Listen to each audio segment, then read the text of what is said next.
Saa hii hakuna mkulima anaweza nunua chakula apate faida kutoka kwa kuku na ng'ombe.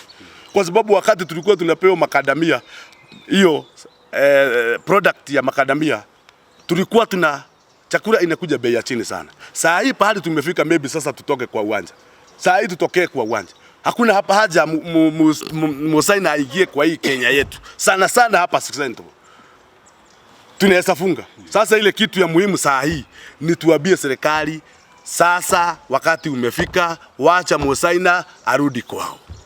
Macadamia has got a very big impact in terms of killing an industry, killing another one.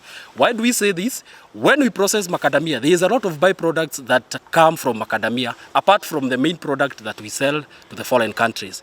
If you look at the shells, it is getting consumed as a source of fire to the other factories that are doing other businesses in Kenya. So that means if we trade the raw material, that means we have also traded our shells, which can be used for local production of fire. And in the due course or in the due season, what will happen is that because the factories that consume fire, which could have been provided as a solution by the macadamia, they will get back to firewood as a source or an avenue of fire. And that goes ahead and tells us that we are going to start now affecting our forests.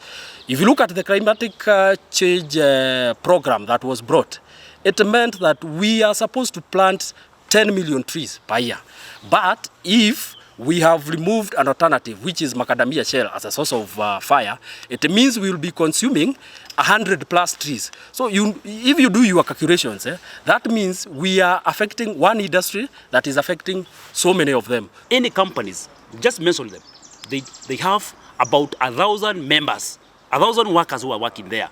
What it is not making sense to sell to China at this given price, and you're paying the same price, and our children go back to home and they're jobless. So we are going to partnership with the farmers and say that we don't want China here. Because one thing we know, and that's the truth, that after some time, China will come here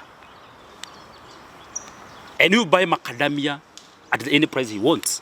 The second thing is, if we focus on one market, China, buy in shell, what if he refused buying our macadamia and have destroyed our markets?